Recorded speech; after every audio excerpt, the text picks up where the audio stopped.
And so, Adrienne, ELROD, this next one's for you. His obsession, the president's obsession with Barack Obama continued. President Trump also blamed the Obama administration for paving the way to Tuesday's Iranian missile strike.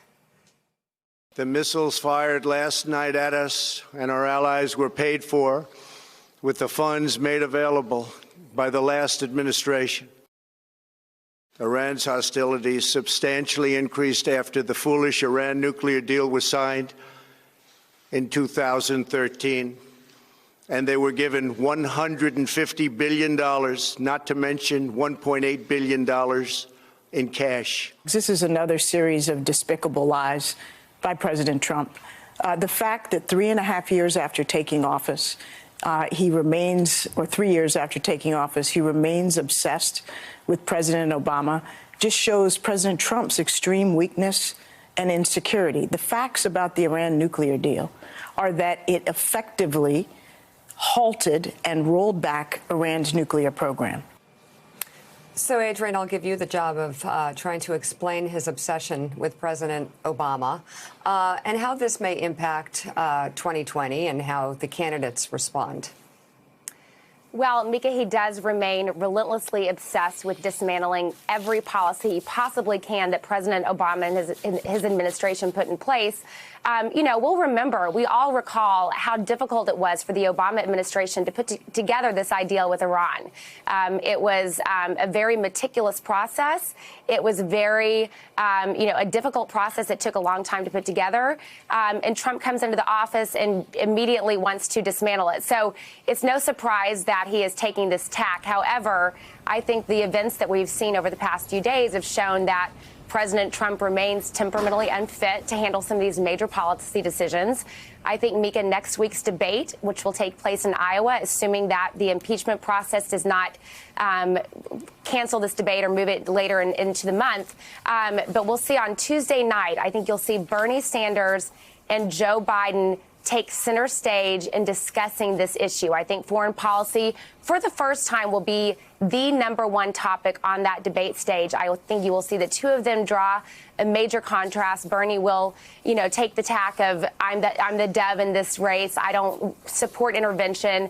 I think you'll see Joe Biden remind voters, I am the one candidate in this race who can call foreign leaders, who has these relationships, and who can return America to a more stable time, not from just a domestic standpoint, but from a foreign policy standpoint as well. So I think you will see foreign policy take center stage, and I think this is something that Joe Biden can use to his advantage, especially going into some of these early caucus and primary states. So first and foremost, Jonathan, as you pointed out, this is a question of war and peace for the president. For now, he avoided a war by not escalating in his speech, but there are politics to it as well. Adrienne's talking about 2020.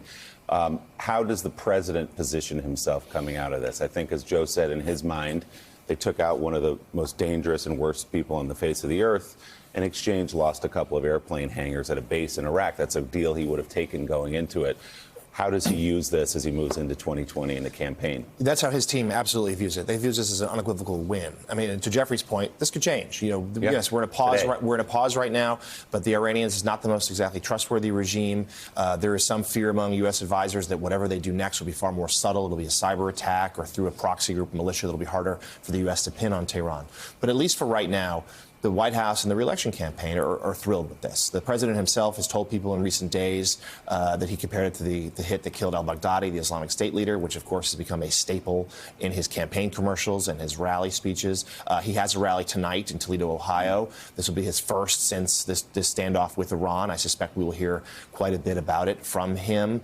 They feel like, though, this is an attempt to, as I was saying earlier, to both sort of flex American military muscle, keep Iran at bay, take some shots at his predecessor, as Adrienne just said, and then also, but not go too far, to the point where there is a lot of his supporters and some Republicans around him who don't want to see a great longer involvement in the Middle East shooting war, who don't want to see troops on the ground, another seemingly unending commitment. And the president, that's one of his true sort of instincts as foreign policy. For someone who doesn't have a lot of consistent ideology, one is to not put these troops in harm's way for extended periods of time. And at least for now, he's able to avoid that. They're going to try to spin this as a win, even though, as we know, this could go sideways again. All right. We've got a lot more to talk about pertaining to this. Still ahead. Oh, by the way, Mika, an Yeah. update. No, I don't want to hear about Well, birthdays. it's the birthday of Kate Middleton. Great. The Duchess of Cambridge. No, it's not. Wanted, All right. Yeah, Willie, it is it not? It is. Willie and I. Why would you know that? We, No, it's just not. Alex, Is that true? did you not tell me that it was Yes. Alex, is this not? Yes, she's 38 years old today. We got our Happy world coverage birthday, needs to be yes. complete. Well, I think she's great, and I think she likes her privacy. So let's move on. Still ahead on Morning Joe. Okay. Said you're empowering the enemy. That is fundamentally antithetical to the Constitution. Look, I love Lindsey Graham. He's a fantastic guy. We work closely together on a lot of issues. He's dead wrong insofar as he's suggesting that this is playing a game. Mr. Graham, the Constitution of the United States is not a game. I think Lindsay Thank you. called him a communist or something, or said he was aiding and abetting the enemy or something, because Mike Lee talked about the Constitution and believes that Article 1 powers are still relevant, even in the age of Trump. Hey, Lindsay, they are. You probably should read the Constitution again. This is an incredible aspect of this story. Senator Mike Lee dresses down the Trump administration and its Senate backers for what he calls the worst military briefing ever on Iran. You're watching Morning Joe. We'll be right back.